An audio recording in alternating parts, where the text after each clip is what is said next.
하나님의 계획, 이런 제목으로 함께 은혜를 나눕니다.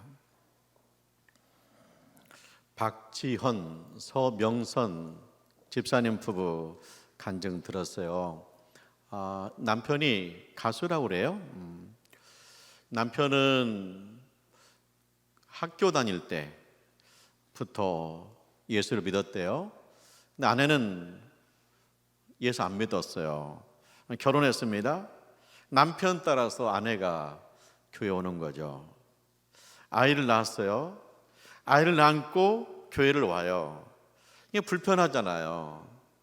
근데 교회 가는 것이 힘들어요. 짜증이 나요. 그래서 아내는 교회 가는 거 억지로 끌려옵니다. 근데 어느 날부터인가 그 아내에게 은혜가 임했어요. 그래서 아내가 계속 예배 드릴 때마다 눈물이 나는 거예요. 그리고 하나님이 회개를 시켜요. 그래서 자꾸만 회개할 제목이 생각나는 거예요. 그래서 친구들한테 험한 말 한 거 생각나서 하나님 죄송해요. 또 심지어 이런 일도 있었다는 거예요. 자기가 길 가다가 어깨를 부딪혔어요. 그런데 그 사람한테 사과하지 않았어요. 이것도 생각나서 하나님 죄송해요.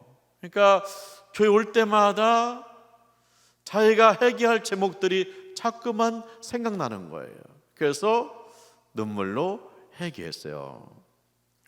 이제 회개가 어느 정도 되니까 그때부터는 입에서 감사가 나오는 거예요.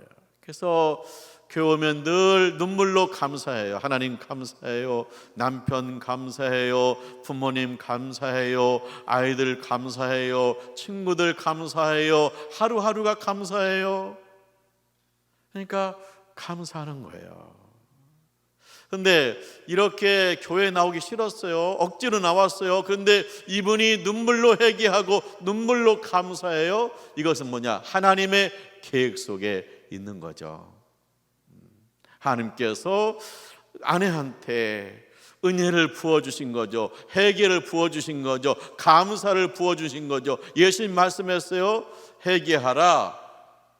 회개하고 복음을 믿으라. 범사에 감사하라. 하나님 말씀이 이 자매한테 임한 겁니다. 하나님의 계획 속에 있었던 거예요. 이 아내가 주 안에서 꿈이 뭐냐? 자녀를 5명 낳는 거래요. 근데 남편도 걱정이 돼요. 그 다음에 친정어머니가 봤는데 어떻게 이렇게 키우려고. 근데 이 아내는요, 주님 안에서 5명이 꿈이에요. 그래서 어떻게 해요? 5명을 낳았대요. 근데 이제 우리가 그러잖아요. 엄마가 아이를 낳으면 굉장히 힘들잖아요. 그래서 다음에는 아기 낳아야지 이렇게 한다고 그래요. 근데 이 아내는요, 어떻게 하냐? 아이를 낳았어요. 그러면 주님 안에서 내가 아이를 5명 낳아야겠다 이런 마음이 있기 때문에 몸을 추스려서 이제 또 아이를 낳아야지, 하나님이 어떤 아이를 우리에게 주실까 기대가 된다, 그런 마음이었다는 거예요. 그래서 5명을 낳았어요. 근데 6째가 생긴 거예요. 6째가 생겼습니다. 그러니까 남편과 아내가 앉아서 그럽니다. 하나님 우리를 축복하시는데 우리가 제한하지 말자. 6째도 낳자.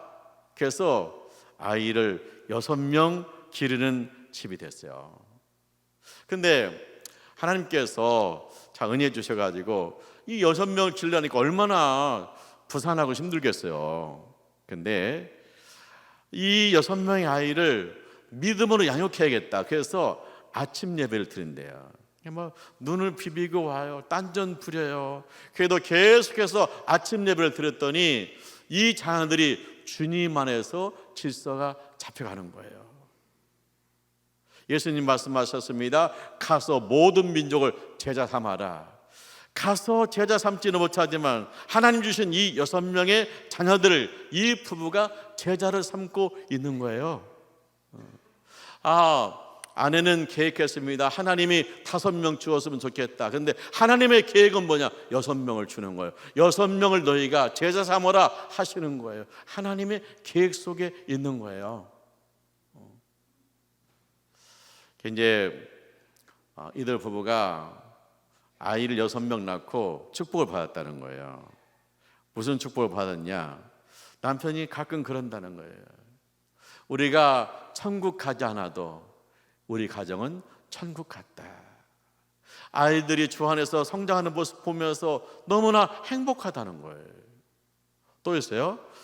이분들이 아이를 6명, 가수가 6명을 기르니까 다둥이 아빠로 TV에 나왔어요.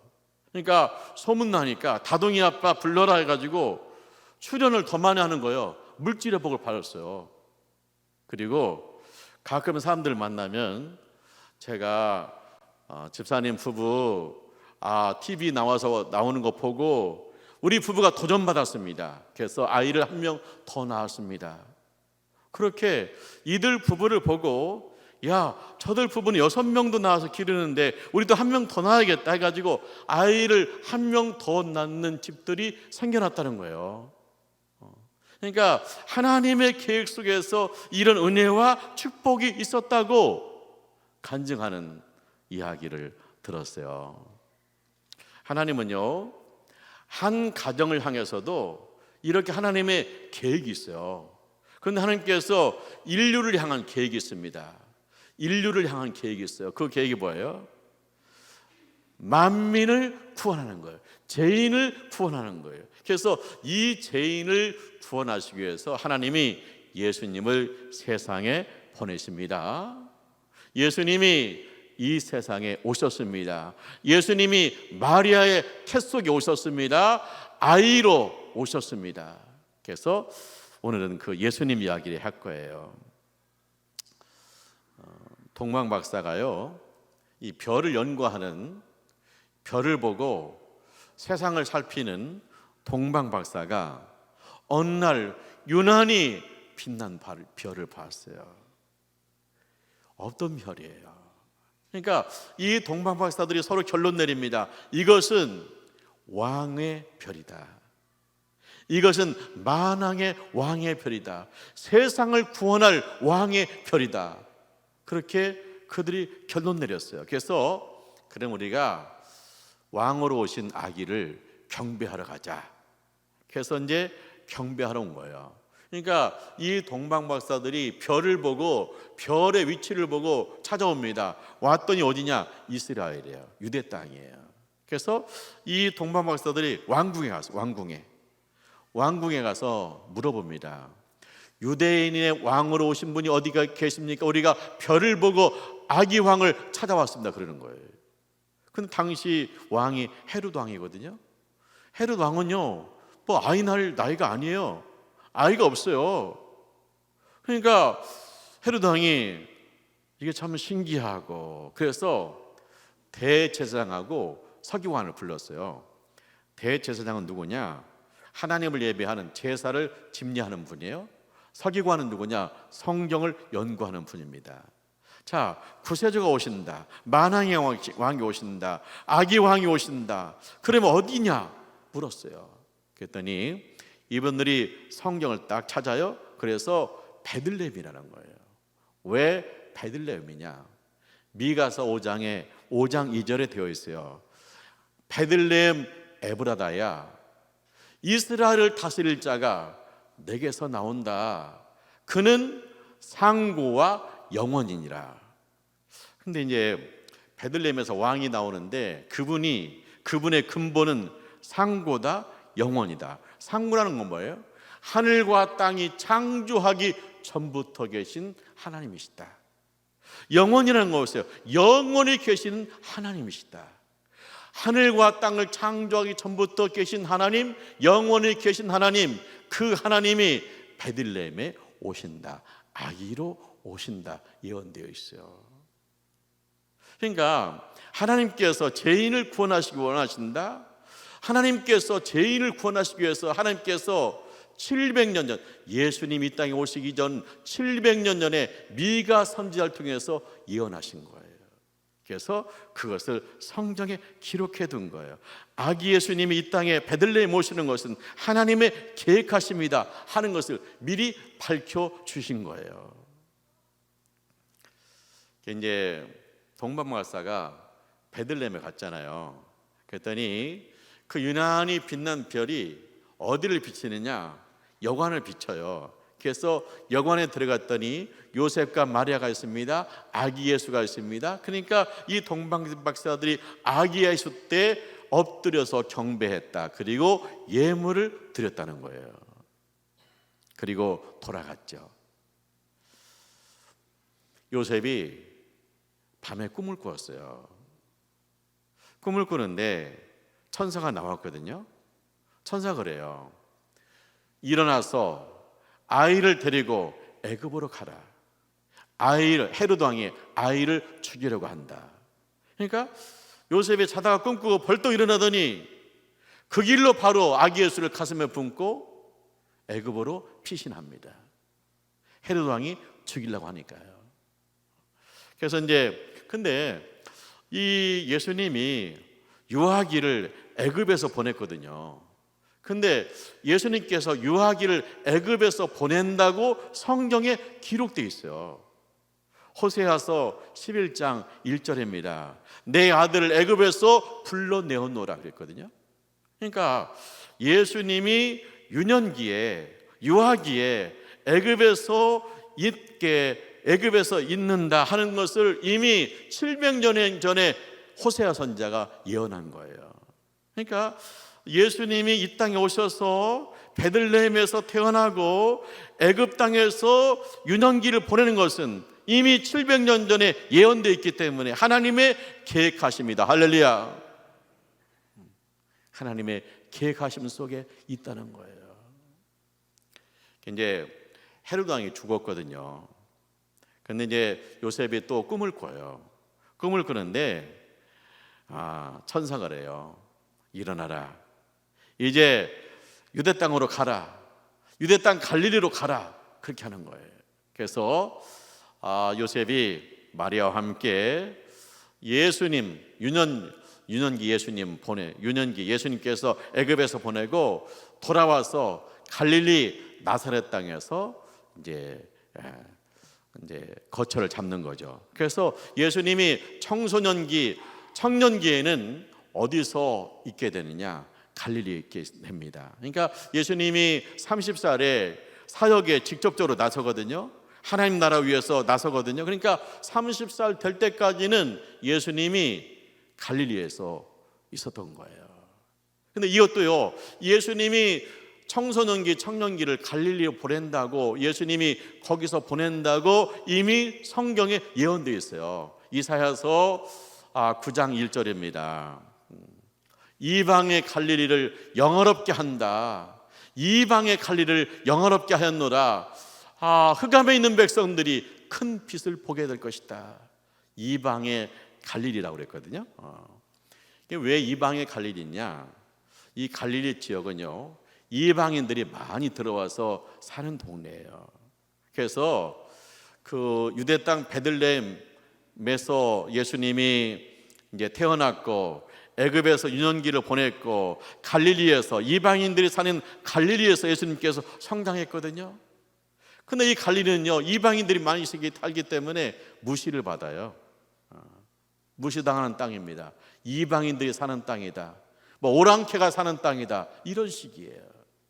그런데 예수님께서 이 이방인이 많이 사는 갈릴리에서 성장했습니다. 나사렛에서 성장했습니다. 근데 이 나사렛에서 성장한다고 이미 이사야 선지자를 통해서 예언했잖아요. 700년 전에, 예수님 오시기 700년 전에 이사야 선지자가 예언했어요. 예수님은 갈릴리에서 성장한다, 나사렛에서 성장한다고 예언한 거예요. 하나님의 계획 속에 다 있었다는 거예요.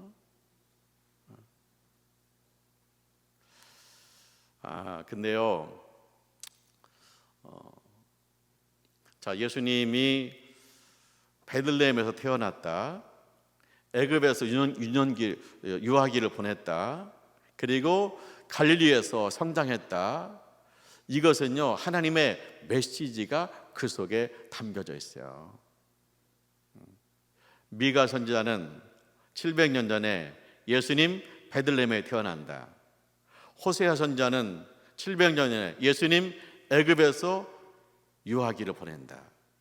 700년 전에 이사야 선지자는 예수님 갈릴리에서 성장한다 예언했거든요. 그 속에 메시지가 담겨져 있는 거예요. 베들레헴에서 태어났잖아요. 왜 베들레헴이 중요하냐? 하나님이 충성스러운 다윗 왕에게 약속을 했어요. 예수님 오신다. 구세주가 오신다. 그런데 다윗 너의 족보를 통해서, 계보를 통해서 예수님이 이 땅에 태어날 것이다. 그래서 베들레헴이에요.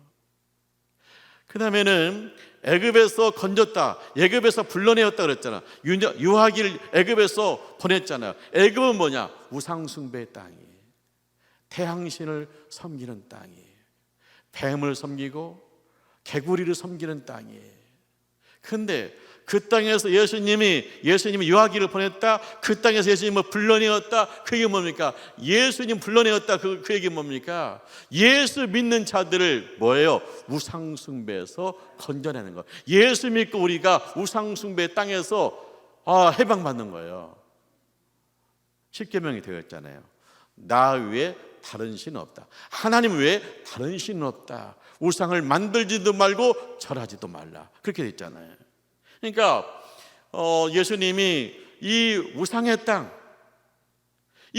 땅에서 예수님께서 하나님의 예수님을 유아기를 보내는 예수님을 우상의 땅에서 불러내었다. 그게 뭡니까? 우리가 예수 믿고 우상의 땅에서 건짐받는다. 예수 믿고 죄인의 땅에서 건짐받는다. 예수 믿고 하나님의 자녀가 된다. 할렐루야. 그 메시지가 담겨져 있는 거예요. 그 다음에 갈릴리잖아요. 갈릴리가 이방인의 땅이잖아요. 근데 뭡니까? 자, 예수님 믿고 구원받는 것은 단지 유대인만 원하는 것이 아니다. 예수 믿고 구원받는 것은 이방인을 위해서 열려있다. 그래서 유대인뿐만 아니라 모든 민족이 제자 삼아라. 예수님께서 말씀하셨잖아요. 땅끝까지 가서 복음 전하라 말씀하시잖아요. 그래서 이방인에게 복음이 열려있고 이방인도 예수 믿는 길이 열려있기 때문에 우리가 예수 믿고 구원받고 하나님을 예배하는 줄 믿습니다. 하나님의 계획하심 속에 있다는 거예요. 왜 베들레헴에 태어났을까?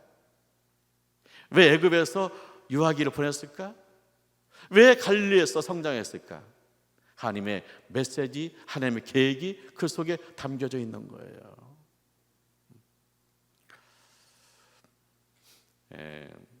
보면 그 가수 부부 제가 간증했잖아요. 하나님 계획하심이 있잖아요. 그 하나가 성전에 왔을 때마다 눈물로 회개하고 감사. 그리고 하나님께서 6명의 아이를 주어서 제자 삼게 하는 거, 하나님의 계획 속에 있었다. 그런 것처럼 예수님이 베들레헴에 태어나고 예수님이 애굽에서 유아기를 보내고 예수님이 갈릴리에서 성장하고 복음을 전해서 그 복음이 이방인에 열려있기 때문에 우리에게도 그 복음이 우리에게도 전해져서 오늘 우리가 예수 믿고 대림절에 성찬에 참여하는 줄 믿습니다. 그러니까 내가 옥국교회 교인 되어서 내가 하나님을 예배하는 자리에 있다는 것은 뭐냐? 하나님의 계획하심 속에 있었다는 거예요. 내가 우연히 예수 믿은 게 아닙니다. 하나님의 계획 속에 있었습니다. 내 결단이 아닙니다. 이미 하나님의 계획하심 속에 있었기 때문에 내가 예수 믿고 하나님을 예배하는 자가 되었다는 거예요. 그래서 내 인생은 하나님의 계획 속에 있어요. 이제 우리가 신앙생활 하다가 어떤 때는 힘든 때가 있죠. 그리고 방황하는 때도 있습니다. 하지만 하나님의 계획하심은 그대로 진행되기 때문에 이 하나님 믿고 굳건하게 서시길 원합니다. 여기까지 인도하신 하나님께서 앞으로 천국 갈 때까지 우리를 인도하시는 계획이 있는 줄 믿습니다. 그래서 주님의 계획 가운데서 승리하는 신앙생활 하시기를 주님의 이름으로 축원합니다. 기도하죠. 할렐루야. 주님을 찬송합니다. 예수 믿고 구원받게 하신 하나님을 찬양합니다.